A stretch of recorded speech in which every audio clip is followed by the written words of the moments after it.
Hi, clowns. Welcome to Crimelia Street. I'm Tori. And I'm Sam, and we are gathered here today. Here today on this day. On this day. I don't know about you, but I am not feeling 22. Not today. Gone are the days. So long are the days that I have felt Fairly 22. well. Not even 32. I would say 42. And I'm not. Accurate. No, we're not even close, but it's okay. We're going to get back to our Do you see it looks age. like I got punched in the face? Oh, man. What happened? My toddler had butted me. His head is fine. He didn't even cry. Okay. Blood did come from my lip, though. Uh-oh. Yeah. Hey, collateral damage. It was an enthusiastic hug. He's still figuring out hugs and kisses. Sometimes the way he gives me kisses, he'll lean in for them now sometimes, which is so sweet. I love it. But then other times he'll just at me, just like open mouth, teeth bared, and just kind of ram his face into me. Yeah. Oh my gosh. He just loves you that much. Yeah. That is super It's cute. Yeah. Bloody lips are worth it. Oh yeah. So how has your week been? It's been good. We got a puppy. And not like the smallest puppy. Like she's like 60 pounds. She's 7 months, so she's not like baby. She's also making these like, I think she's sleeping real deep over there because I keep thinking, what is that noise? And she's like groaning almost over in the corner. She's dreaming. She's a little black lab puppy though. She's super cute. She's mostly potty trained, so at least that is out of the way. She's pretty good. She just gets a little hyper when like people walk in the door or like, something changes. But yeah, I think she's going to be a good little new member of our family, big new member. So it's exciting. That she's is great awesome. around Finn. I was going to ask that. Yeah, how is Finn and Bella? They seem to be doing good. Yeah, she was a little too playful with Bella at first, but Bella kind of put her in her place a couple times, and she seems to have understood. And she hasn't bit her or anything. She's just kind of like growled and showed her teeth. The only animal who's struggling with it is one of the cats, Neville. And he's always like that. Anytime a new animal is around him, he like gets so pissed off. Even when the other cat, Snape, goes to the vet for a couple hours and comes back, Neville will be so mean to Snape for like 3 days. Like it's not, he thinks it's a different cat that came home with us or something. I guess he smells different because like they alcohol him up and stuff for like needles usually. But yeah, so Neville's pissed. He's like just taking the high ground everywhere. But he's eating still, so for the most part it's okay. He did venture down once today, so we're making progress. Yeah. How's your week been? It's been really good. I applied for graduation, so that's exciting. So just one so exciting step. The one step of my education journey will be complete soon, and that feels really good. And I had also texted you guys a little bit ago saying like, oh my gosh, I think I failed my gestational diabetes test. Oh, yeah. But I actually just was reading the results wrong. Stop. And I'm fine. I didn't fail it. And to celebrate, though, that's why we went to Olive Garden today. Yes. Because of the never-ending pasta bowl that ends on November 17th. I mean, we got to go. And if you don't have diabetes, like where else should you be? Right. And it's like we're not going for the authenticity. It's just for I sure want the not. salad. I want the fettuccine Alfredo. Like it is so good to me. And the cheese that they put and the breadsticks. The server had so much patience because every single time he would come over, my daughter would ask for more cheese. More cheese, please. And he just he brought it with him every single time, and he was such a good sport about it. So shout out to Michael at Medford Olive Garden. More it was cheese, great. Please. I love that. More cheese. But yeah, Finn's starting to do that like all the time now. So I'm like, you seem to have had like a grasp on it, and now I'm not sure that he knows what, because we were in the bath today and he's just going, More. Bubs, you just ate a bunch. You just had a pound of spaghetti. What are you asking for more for? I mean, Tori, he wants more. He will wake up sometimes doing that, and I think then he's like, give me the food, bitch. Like.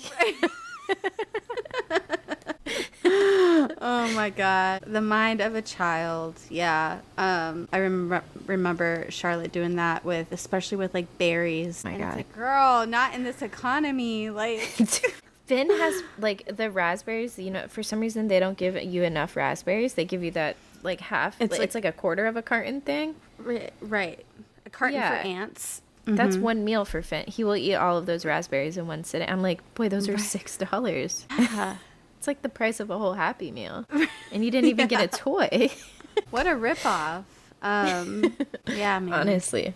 We are also on the second night of the Toronto stop for the Eras Tour. I see your name down bad about So Long Eras. Wow. And I can relate because... will this be the last Friday we ever... No, the second to last No, Friday. we have one more, yeah. One more. I'm sorry, I jumped the gun. Yeah. Oh my gosh, I am... And it hit me hard when I realized I forgot to do the mastermind tonight because I had just recently started playing it, and I don't have enough nights left to be slipping like this. No more slipping. We'll hold each other accountable from now on. Yes, yeah. And Sam tonight is all to Toronto. Yeah. Like all too well, and we love that. What do we have? Which Like she just finished. 5 nights in Toronto, or is it 4? So, it must be 4. Yeah, I think it is 4, but Not enough. I'm they, I know, right? 3 weekends.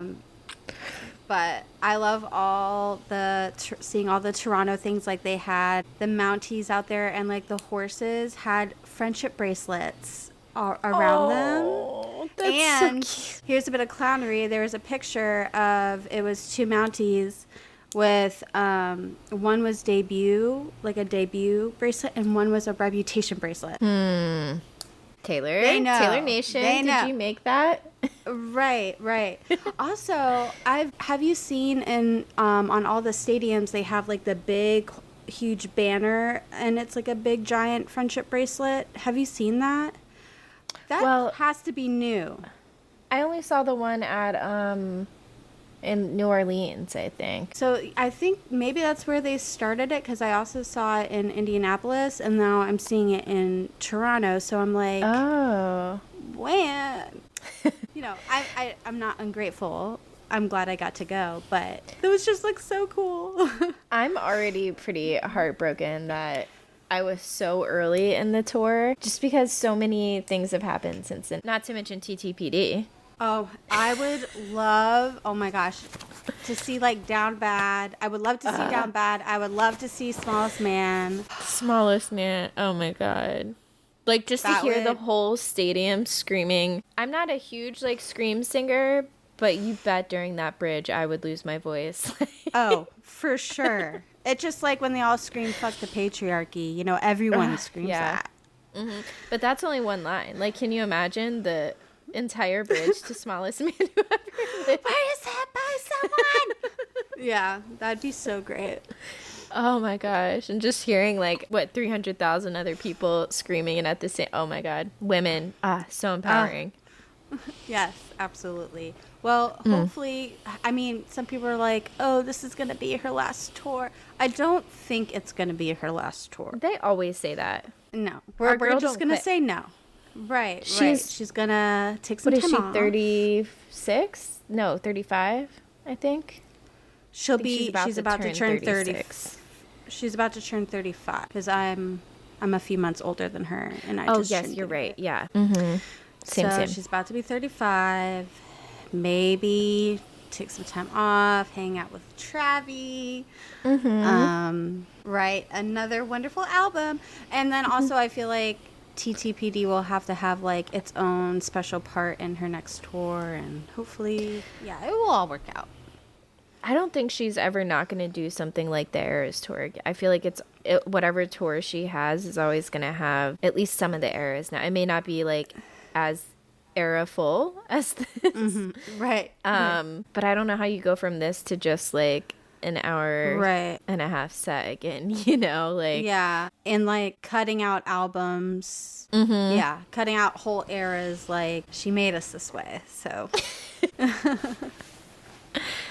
So what's our case tonight? So our case is about a woman named Danielle Redlick and her husband Michael Redlick. And this happens very close to you in Winter Park. Damn it, Central Florida. Because last week's episode was like right near Winter Park as well. Right. It's just, it's like, yay, and I'm moving back there. God damn it, Florida. Also, I can't wait till we get to do an in-person episode. That will be so much fun. Mm-hmm. Right. But, okay, so I actually first heard of this case in 2022. Remember when the Amber Heard and Johnny Depp trial was like all over YouTube and you could watch it? So this was actually one of the ones that was going on at a similar time. Mm-hmm. So that's how I first heard about this. So this case occurs in Winter Park, Florida, and I'm just going to start off with the 911 call. Okay, I love that. Jumping right into the call. 911, easily call your medical. I don't know. I think my husband's deceased. There's been a tragedy at my home. What's the address up there? 1231 Temple Drive, Winter Park. Okay, yeah, Winter Park jurisdiction. Let me get their fire department on the line. Hold on one moment.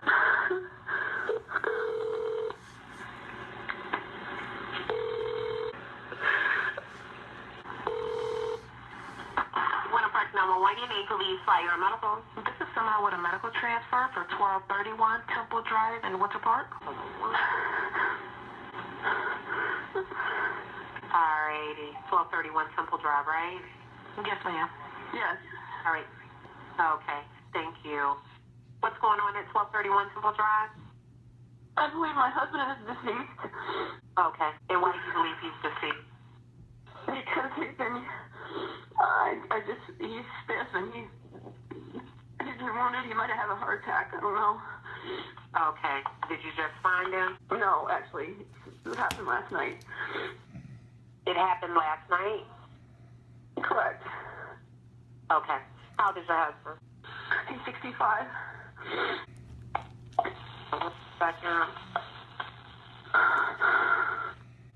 So did you find him this morning? Because I know you said that you believed it happened last night. Did you see him last night? Was he okay or was... He was not okay last night. We had altercation and he stabbed himself and I ran into the bathroom and then when I came out, I tried to help him and I saw he was lying in blood. And then I tried to help him and I couldn't. Correct, yes. And then I tried to help him and I woke up sitting up next to him and I've been trying to figure out what to do.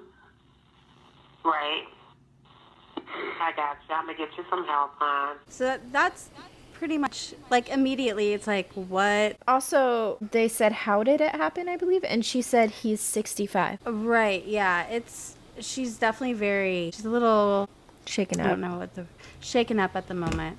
But to summarize the call, on the morning of Saturday, January 12th, 2019, a 45-year-old woman by the name of Danielle Redlick calls 911 and said that she thinks her husband is dead from a heart attack. She seems upset, and as the 911 operators are trying to get some more information from her, she says then that it actually happened the night before. And she goes on to say that her 65-year-old husband, Michael Redlick, is on the floor in the home, stiff and dead. She goes on to explain that the night before, they had an altercation after he had been drinking.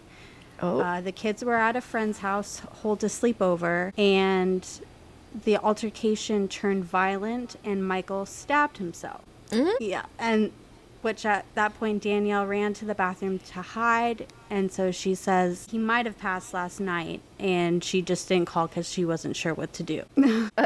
So he was so mad at her that he stabbed him. Yeah. But at first it was a heart attack. Right. Yeah. Wow. Okay. And she just stayed in hiding. Did you say she ran into the bathroom, died, or did I make that up in my head? Nope. She ran into the bathroom to hide, is what she says. So immediately, something is strange. Something feels, of course, a little bit off, I'd say. Mm-hmm. Also, just even saying a heart attack, like anytime someone just gives the cause of death without knowing it, that always feels really weird to me. Right. Yeah, for sure. Usually and you'd also be like, yeah, how would you swapping know? it. Right. Usually I feel like you would be like, oh my God, what happened? How could this happen? What happened? You wouldn't say, oh, it's got to be heart attack. That sounds right? Heart attack. Right. And not because he stabbed himself. But, oh, wait. I forgot. He stabbed himself. Oh my gosh. And I never want to judge people for going through that, because I haven't been through something like that either. So who knows? Right. But and yeah, something feels amiss. Things are amiss. Things aren't always exactly what they seem, of course, but we will get into that. So first responders and police arrive, and later on in the day, detectives show up as well. When they come to the home, they find a distraught and despondent Danielle in clothes covered in blood and with bandages on her wrists. One of the first responders tells the detectives that Danielle had slit her wrists with a knife, and they are bringing her to the hospital for treatment. The detective notices several eggs smashed against a vehicle and along the driveway. The detectives talk with Danielle a bit, and then they enter the home. They immediately notice the strong scent of bleach. They see a pile of damp, bloody towels on the floor. Next to it is a wet, bloody mop and a 5-gallon bucket with bloody bleach water. Oh. They find Michael lying on the floor on his back with his arms stretched out, wearing jeans soaked in blood. There is a wound on his thigh and a wound by his left shoulder. There are blood-soaked towels near his head that appeared to be an attempt to clean up the blood on the floor, as there are swirl marks all around him. It's a lot to do while you're hiding. Right. Maybe someone else came in. It could be. So there's also a trail of blood leading to the bedroom with various small bloody footprints that are found, and then some larger, presumed to be Michael's bloody footprints, was found in the master bedroom as well. A piece of clothing in the victim's closet had blood on it. And then the white living room couch had been moved at some point. It looks like it was in an awkward position, leaving little room to walk around it. And then later, after the victim's body was removed, investigators moved the couch and found blood on the floor underneath. There were blood streaks all over the walls, in the kitchen and the hallway. And 4 knives total. Right. This was like a bloodbath. Literally. Yeah. 4 knives total were found with blood on them. There was 1 knife outside the kitchen doorway on the floor, 2 in the kitchen sink, and then 1 in the knife drawer with only blood on the handle. Wow. What a horrendous scene to walk into. Right. For the officers. And so at the autopsy, Michael's left arm had bruises, and there were fingernail impressions on his inner left forearm. There was bruising on his inner lip. There was a stab wound by his left armpit, and then no signs of a heart attack, according to the pathologist. And they said that Michael would have died between 5 to 6 minutes in between being stabbed. Also, egg was found on his pants. There was eggs on the car, the driveway, and on his pants. And they ruled the cause of death was a stab wound to the upper torso, and they ruled it as a homicide. Okay. All right, so things are not looking great for Danielle. And so at first glance, what do you think happened? I think she killed him, but I have questions if I want to hold a grudge against her for that, or like how I want to think about her because of that. Like, was she in an abusive relationship, and like things, she was like, I can't take it anymore type of thing. Was her life put in danger at all? why is her wrist slit? I have questions, but what do I think happened? Yeah, I think it's feeling like she killed him to me. Yes. And that's what I thought as well. Seems as if she killed him, purposely waited 11 hours, almost half a day, Or was to like come up with a freaking out. story, or was Yeah. freaking out or whatever. But, you know, just like a lot of other cases that we have covered, things aren't always what they seem. And to further understand what exactly happened, we have to delve a bit deeper into their relationship and their dynamic. So just to do a bit of backstory on that, Danielle was Michael's third wife. Prior to being married to Danielle, he was married to an unknown woman, we don't know her name, in the 80s and got divorced.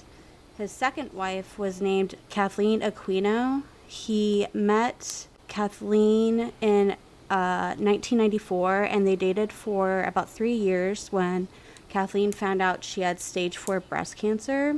Yeah, they decided to get married in Vegas in 1997, and unfortunately she passed away about 3 months later, leaving Michael as a stepfather to her 5 children. Oh, wow. Kathleen was also Danielle's mother. Oh, fuck. When you said 5 children, that came into my mind, and it was like one of those things that I thought was an intrusive thought, you know? Right. But what if it is? Yeah. Fuck. Michael Redlick was Danielle's stepfather before he was her husband. Fuck. I hate that. Okay. I know. I hate that. So Danielle was 21 years old when she first met Michael. He was 43. He was an NBA executive. He was working with the Cleveland Cavaliers, and he was just a really kind of popular guy among his peers. He's one of those dudes, I guess. Like, everyone loved him. Love a man's man. So Danielle was out of the house already, working as a bartender and going to school when her mother passed away, but she still very much knew Michael and was around the family all the time. Michael asked Danielle to move back into the home that he had shared with Kathleen and her 2 youngest siblings who were still in school in Cleveland, Ohio, just to help out with them and help out with the household duties and things like that. So Danielle explains in her trial that while they were living together, sharing the household duties and working, they were both working, things weren't romantic for the first few years. She did say he seemed very knowledgeable, worldly, and he really helped out her and her family a lot. And he really seemed to be taking on like that stepfather role. He was acting like a father figure to her and her siblings. Danielle was a bartender at night while attending school, and Michael began to visit her during her shifts at work. And then slowly, their relationship just turned romantic as they began to spend more time together. He would take her to concerts and take her out on like fancy dinner dates and things like that. So It's just such a strange dynamic shift. And for him to be like actually being like a father figure and then shifting into this not father figure, I don't know. That just feels icky. Right, exactly. And he did things like he helped her get a day job. He used his connections as being like an executive with the NBA. So time just goes on, and Michael's NBA career ended up taking him to Memphis, Tennessee to work with the Memphis Grizzlies. At this point, her siblings were out of the house, and he wanted Danielle to move with him to Memphis, which she said that she was hesitant to do so at first because her whole family was in Cleveland. She didn't want to leave them behind, and also no one knew about their relationship. I bet. She stayed behind for a year or so. She would fly out frequently to Memphis to spend time with Michael. And on one trip, he picked her up from the airport and took her to this gorgeous house and told her he had just bought this home for the 2 of them to like start their life together and like start new and fresh. I know. It's like, here, I bought you a house. No pressure. Yeah. Danielle at this point said that they were very much in love and always enjoyed their time together, so she decided to make the move to Tennessee. And Michael was also able to get her a job working at a radio station, and they just began their new life together. I wonder how her family felt about that. No, I couldn't find any info about that, but I imagine it wasn't great. things on the outside looked great. However, there had already been some other red flags in the relationship. And also, I did just want to say, we're getting all this information from Danielle herself during her trial. So, granted, like, Michael obviously is no longer with us, so we have no idea. One side of the story. It is just one side of the story. She's being charged with murder. In her trial, Danielle mentioned that there was a time they attended a concert in Cleveland where they ran into one of Danielle's ex-boyfriends. On the way home from the concert, Michael was upset about it and brought it up and accused her of wishing she had gone to the concert with her ex instead of him. Ew. I feel like you and I have both been in relationships with guys like this, and it just... Ew, Michael. I am #triggered, okay? It's like, where are you getting this from? After he accused her of wanting to go to the concert with her ex instead of him, she made a comment back to him, and he backhanded her in the face. Oh, fuck. And she started bleeding from her nose. They got to a red light, and she tried to get out of the car when he grabbed her, and they kind of tussled back and forth. They ended up getting back home and kind of separating in the house for the night, and the next day, Michael apologized profusely and promised that it would never happen again. Oh, gosh. As abusers do. Right. I think I've seen this film before. I think I have, yep. Dang. So this particular scenario happened before she had moved to Memphis. So according to her, nothing like that happened again for a while. Things were really great with the two of them until Michael started to run into some career troubles, and he started to use alcohol a lot to cope with his stress. Every day he was coming home from work extremely agitated and would immediately start to drink. Danielle noticed that they stopped eating dinner together, which is something that they would always make sure that they did every night. It was like their... So one night she was just like, fine, I'm going to go out to dinner by myself then. You know, you can stay here. And this caused a huge fight. She went to leave, and he blocked her from leaving. She tried to shove past him, and he punched her square in the face, and she blacked out. Oh my God. I know, like this guy. The next thing she remembers is him holding her head in his lap, and there was blood all over her, and he was stroking her hair, and he was crying and apologizing over and over and over and promising that he would take care of her and that he would take her out for dinner the next night to somewhere really nice. And he ends up actually taking her to the Memphis Grizzlies team doctor because her face was really bruised. She had a chipped tooth. Jesus. And, yeah, he didn't want her to go to the hospital because they might ask questions. For obvious reasons, yeah. So after this, Danielle forgave Michael, and they just continued on with their lives. They had a daughter in 2003 named Jaden, and then they got officially married in 2004.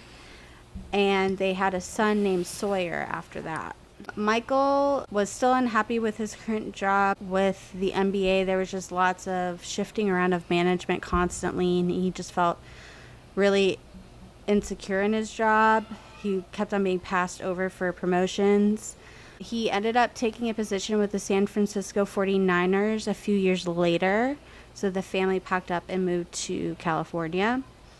Okay. Despite this change in scenery and positions, Michael was still incredibly unhappy with his job, and it just seemed like his life. He soon started to drink all the time again and take out his frustrations on Danielle, and soon the violence started up again as well. She said during the trial that he started to get into this like mode where he would just like go red, and he would grab her by the throat, throw her up against the wall, and just scream at her, and all she could do was just make sure the children were never around when this was going on. Like, she was just trying to shield them from it. Mm-hmm. And then he eventually lost his job, which, as you can imagine, made things worse. Probably because he's a dick, too. Right? Might have something to do with it. Yeah. This was a very dark time for them, and they were basically living off savings.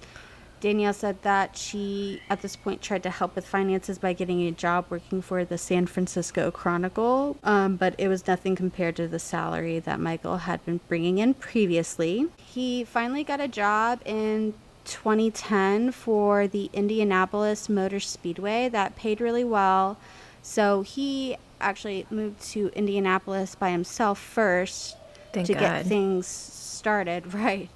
While Danielle took care of things in San Francisco, like selling the house and just getting the family ready to move. This whole process would take about a year, where they rarely saw each other.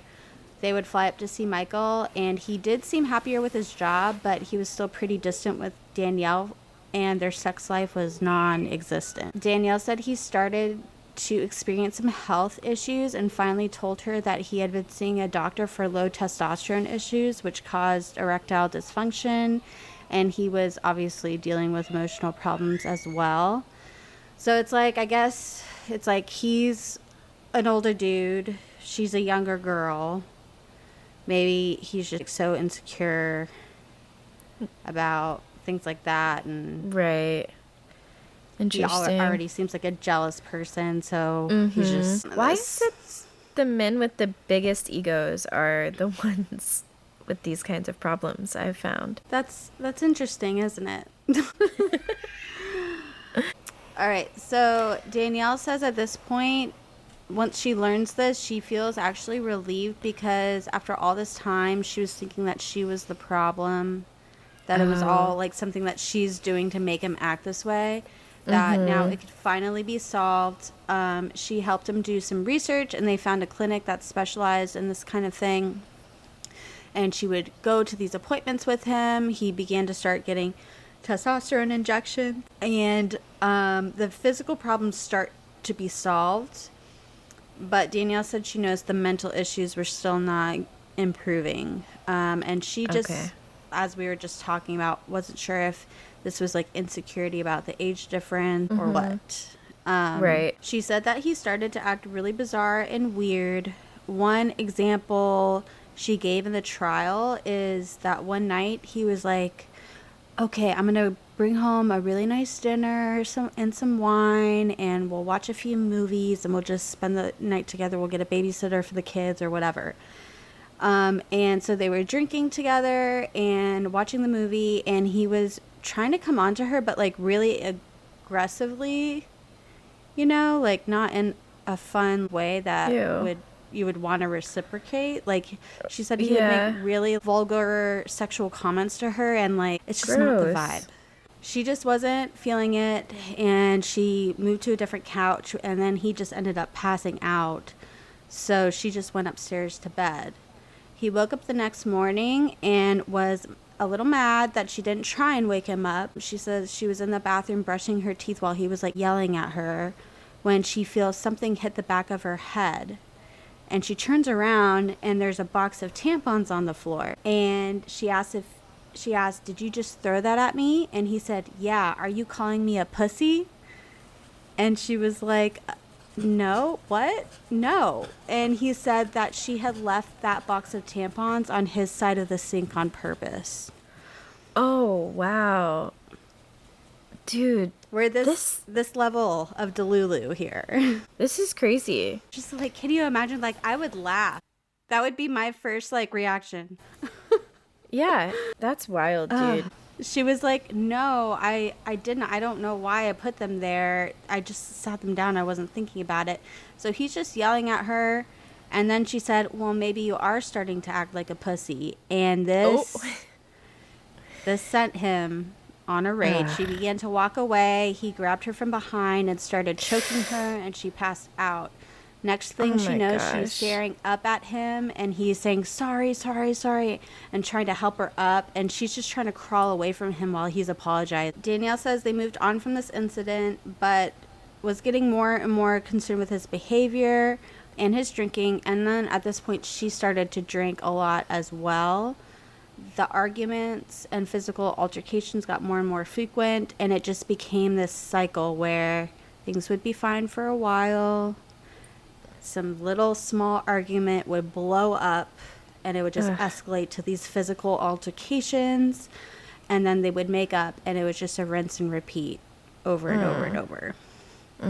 All the while, they're both now using alcohol to cope with things. Right. So in the trial, she is asked why she didn't just leave. And she said that despite everything, she still loved Michael and felt that if they could just get past this rough patch in their marriage, that everything would work out in the end. I think a lot of people hearing all this, you're like, this is crazy. Why would you stay with this person? But when you're in that situation, it's not always as easy as it would seem, because there's psychological and emotional abuse going on as well that keeps you there with him.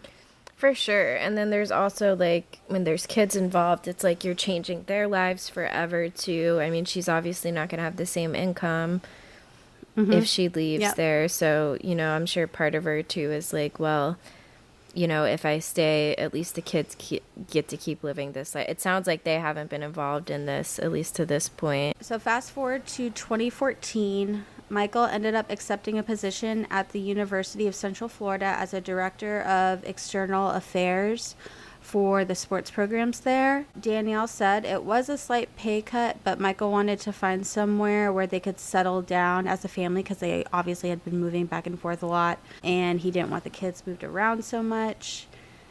This is also where it gets really tough, because Michael worked closely with the students and the community. He would do things like organize school trips to take the students to New Orleans to help rebuild homes that were still rebuild homes in areas that were still being affected by Hurricane Katrina, because there's still things going on with that to this day.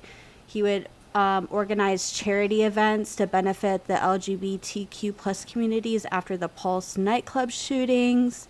And he was just generally very popular with the students and at work.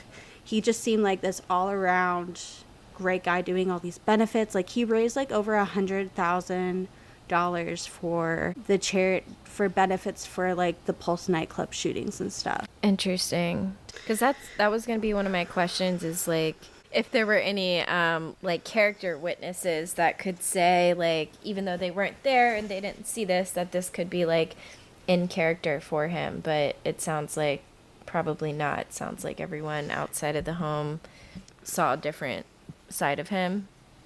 Okay. Unfortunately, yeah. It's hard to accept the fact that a person can do all these great things and then also be this horrible abuser. Right. Especially tough. if you knew him personally. So everyone did have lots of great things to say about him, but of course, according to Danielle, he was very much a different person at home towards her specifically. So they moved. They purchased a 3,500 square foot home on 1231 Temple Drive in Winter Park, Florida, in a quiet, beautiful neighborhood. Michael was finally feeling good about his career and about helping out the community, and it once again seemed like a brand new, fresh start. Danielle decided to go back to school full time and stayed busy with the kids and keeping up with the house. However, Michael and Danielle's problems started to surface once again. So both of their drinking was still kind of escalating. And Danielle said while his physical problems were improving, his behavior was getting more aggressive. He started to grow his hair back, and he was like getting some muscle and just like looking better than he had in years. They do start therapy and attending AA meetings to try and work out these problems. Michael did start to get jealous of Danielle going to these meetings, because he said that there were predatory men at the meetings that would try and get with her. Jesus Christ, Michael. Is he not going with her? I guess they were doing like separate, like I think there were some Al-Anon meetings maybe she was going to, but she was also going to AA meetings, and he was going to his own AA meetings.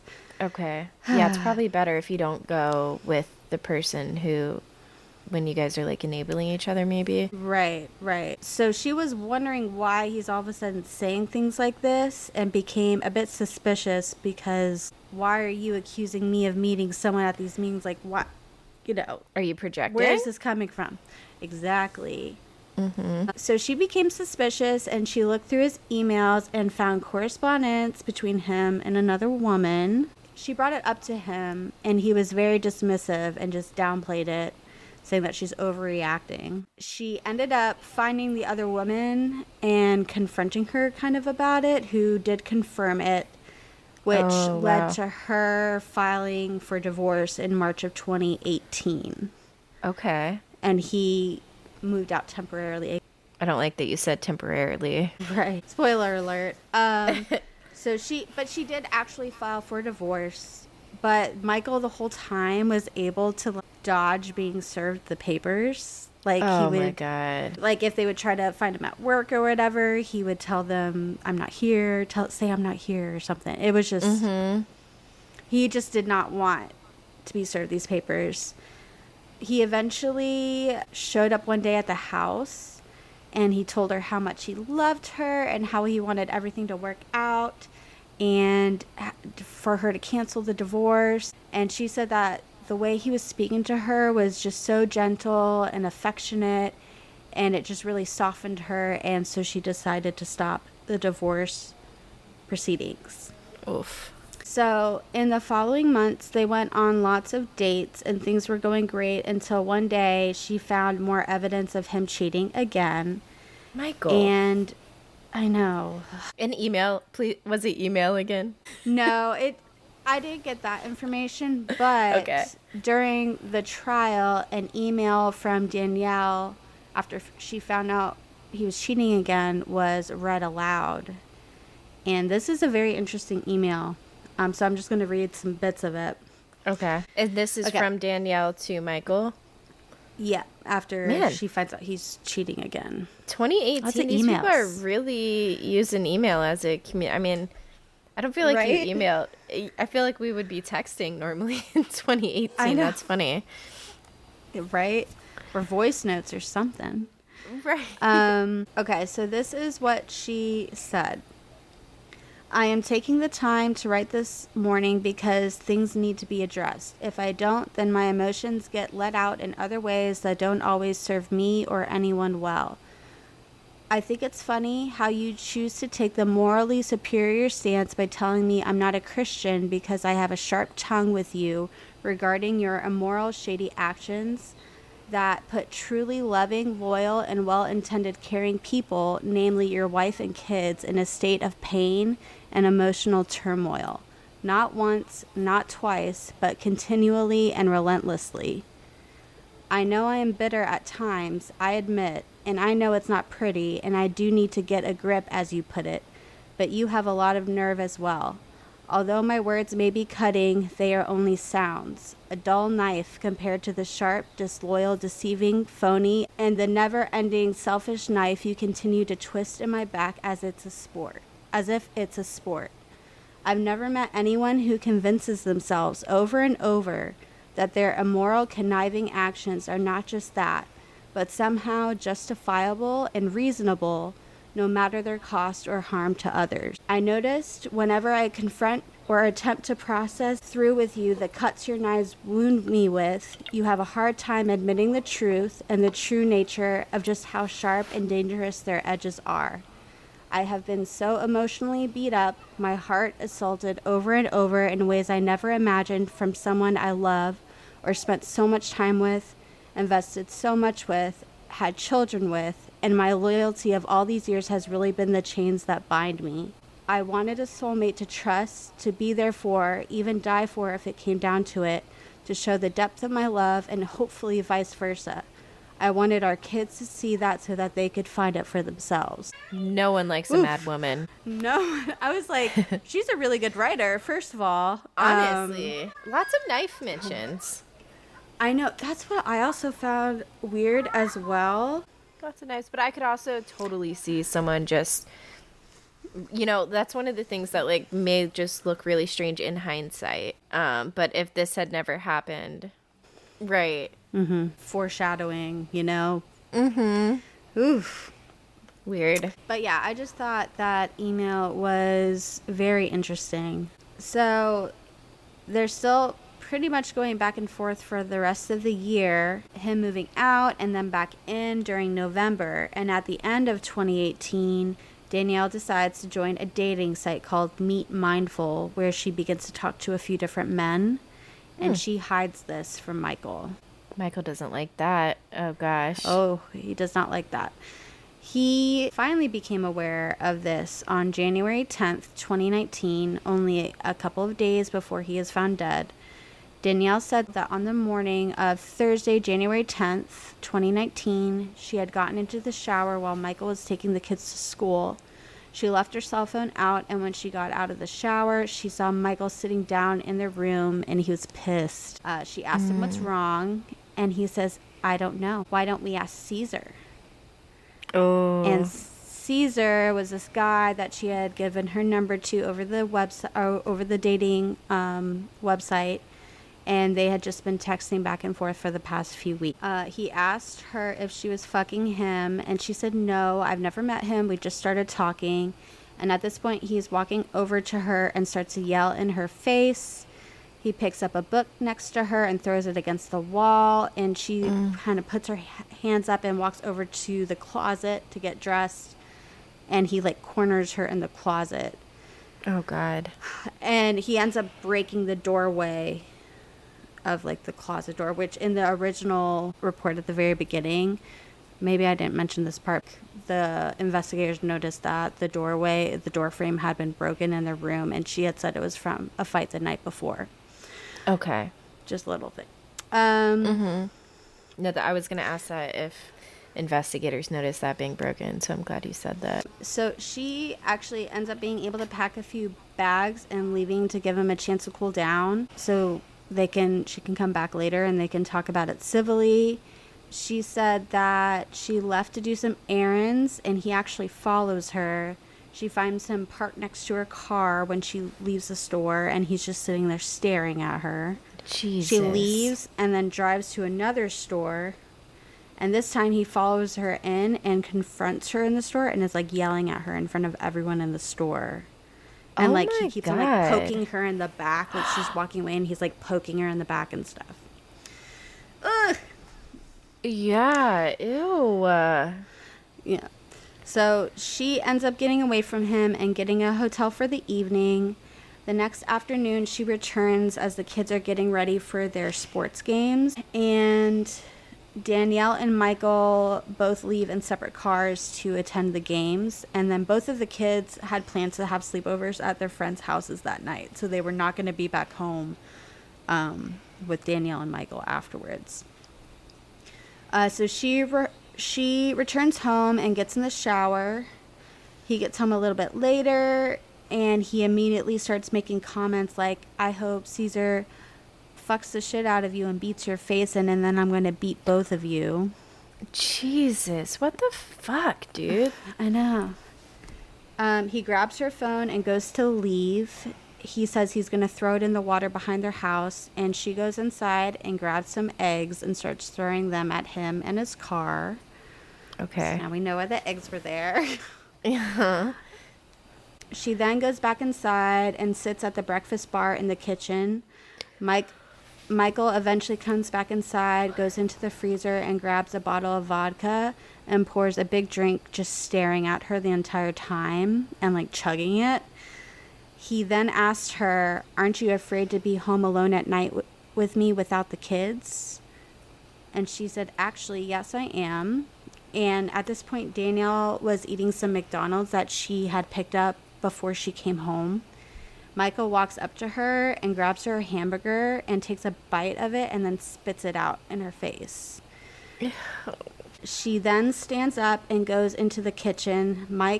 Michael follows her and grabs her from behind and strikes her in the back of the head. She falls on her knees and tries to get up, but he's on top of her and their heads collide. And in the autopsy, it was mentioned that he had a bruised lip. Like his lip was bleeding and bruised. So this must be Okay. when she got up like that. She reaches up to grab the kitchen island counter to help herself up, and then he takes his right hand and uses it to slam her head onto the kitchen counter. She is pinned by him while he is covering her nose and mouth with his hands, and she's trying to wiggle out, and she's at this point grabbing onto his arms. And also in the autopsy, there were like fingernail impressions on his left arm. She has a free arm, and there's a kitchen drawer that's open with knives in them. So she grabs one and starts stabbing. Michael puts a hand under her chin and pushes her head upward. So she's just like, she's just doing whatever she can to get free at this point, stabbing wherever she can. Yeah. So she ends up stabbing him near his left armpit, and then there is a wound on his thigh. But she really gets him in the left armpit. He backs away at that point, and she runs off to the bathroom closet where she hides. He starts banging on the door, and she can hear him just rampaging around the house. And after 15 minutes or so, everything goes quiet. She opens the door and calls out his name and doesn't hear anything, but she sees blood everywhere. She starts to look for him, and she finds him as the police found him just lying there on his back dead. The prosecutors during her murder trial really grilled her on this story. She had to tell it so many times, but her story remained the same. Okay. They brought up the fact that at some point later on in the night, she went back on the dating app and scrolled for a bit. The autopsies seems to back up her story pretty well, and that would honestly be pretty ingenious of her to be able to think through that so well. I feel like if it wasn't true. So it does kind of like make the rest of her story more believable for me, I feel like.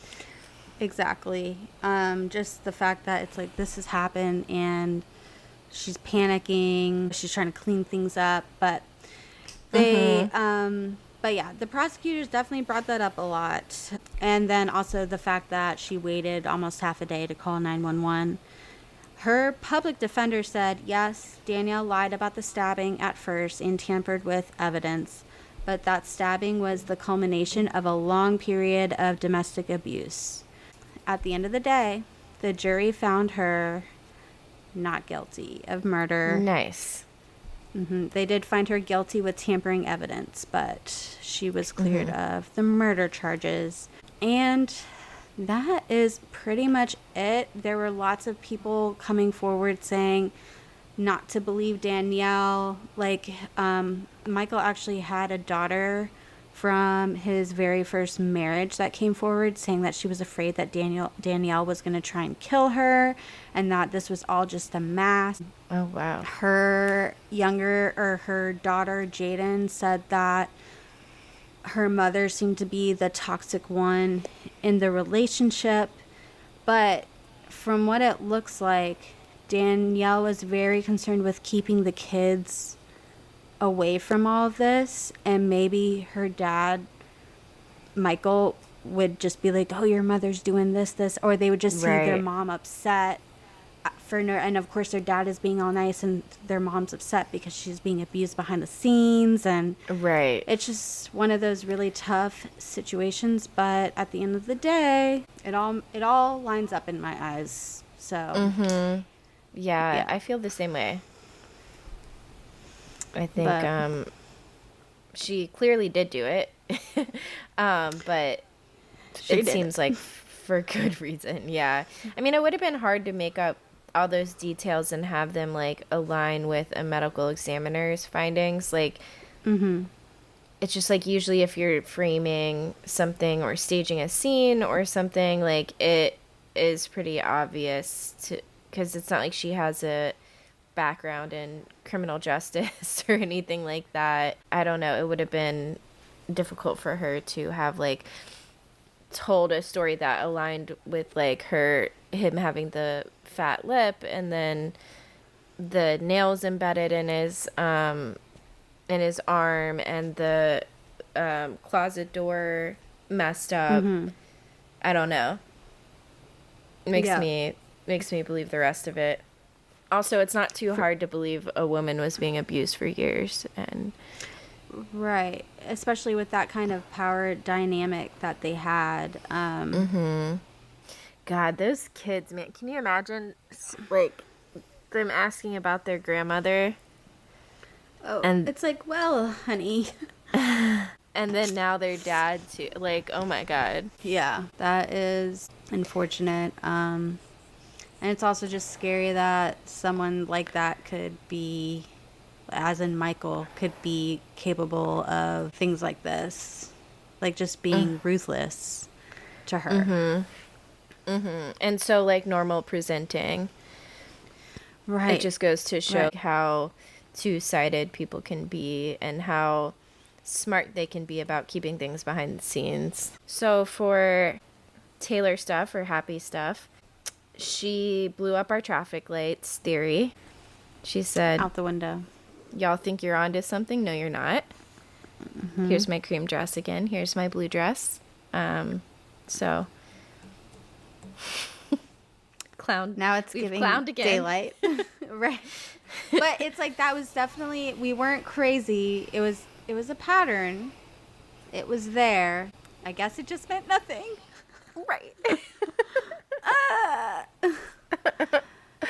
It's fine. And then, It's like, fine. all the traffic light songs, too. Like, Dude, she is trolling us. she is. We did get the holiday collection, though, on her shop. I was wondering when we were going to get it, because I saw Sabrina Carpenter's came out, and I saw another artist's came out, too, and I was just like, when? And we got it. I think Sho and I got the same hat. We both got the pathological people pleaser hat. I thought that one was so cute, and I love the Florida shirt. I believe it is. Was it a crop top? Or is it? I can't remember. I just saw the writing of it. Yeah. And I think there's a Cowboy Like Me sweatshirt. But that hat is really cool. I really want the PJs, the flannel PJs, but they're $75 for PJs. And I'm like, I just can't. I can't. Oh, I hear ya. Anything else in the Swiftie-verse lately? We're almost think done so. with the Eras tour. That's all. That's really it. I'm trying, I can't believe it. That's gonna be nuts. We have Swift Miss. Swift Miss, there we go. Yeah, Swift I Miss think is coming so. up. And it's going to be Friday the 13th. And that's all. That's a big It's gonna be clowning on day. Friday. Huge clowning day, yeah. I mean, 100%. Yeah. We'll be enjoying whatever we get December 13th because it will be something. And I'm not just screaming more. She put that there in the LA pop-up. Exactly. Once again, she made us this way. So, Oh, and the book is coming out in a couple weeks, too. And then finally everything on one album. Which means I'm probably going to buy another one. yeah. All at Target. Right. Right? And I don't even know if you can pre-order. I think you might be able to get it online like 2 days before it actually comes out. I saw that somewhere, but I can't remember if that's true or not. But yeah, because I don't want to. What is this, Black Friday? I'm not going to go fight the hordes for anything at Target. No. Those women are I amped up can't. on their Starbucks. I cannot. Yeah, have you seen them go after the Stanley Cups? It's like Oh my ruthless. No. It's scary. Are you serious? Yeah, like there was this new Stanley Cup color that got released, and people are like fighting people, like pushing people out of the way, grabbing, like someone will pick up a Stanley, and like I saw this video, she has it in her hand, and someone just rips it right out of her hand. Oh my It's gosh. craziness. I've never understood the hype with the Stanley Cups because I've had cups from Marshalls. Like when I ask people who have them, like, why the Stanley Cup? And they're like, oh, because it's so big and it still fits in your cup holder. And I'm like, but I have cups from Marshalls that were Right. not $50, and they also do that. And they're big Yeah. and they fit in the holder. I was gifted a Stanley for Christmas, and while it's like okay, it doesn't fit in my cup holder in my car. Oh, that's the whole point. Right. And I've tried to like squeeze it in there, and I'll make a turn, and it spills very easily, and it's, I'm thankful for the gift that was given to me, but I'll be in the market for a not smaller Stanley. base. Yeah. I know that struggle all too well too with the beverages of any sort, usually coffee in my case, kind of flying all over the vehicle. Yeah. I always I have travel mugs, but the problem is when I'm done with them, they go into the abyss of my back seat. And then who knows where they are anymore, and I don't. I either buy more, but not the next day. So the next day I'm going out with just like a regular mug, which come in so many different shapes and sizes, none of which fit in my cup holder. Of course. So I'm usually like balancing it kind of in the cup holder. Living on a prayer. Yeah. That's all for tonight's episode of Crimenelia Street. Follow us on TikTok at Crimenelia ST Podcast. Follow us on Instagram at Crimenelia Street. Or send us an email at crimeneliastreet@gmail.com. If you guys have any like episode ideas or any cases you'd want to hear about, send us an email and we will look into it. Bye, clowns. Bye, clowns.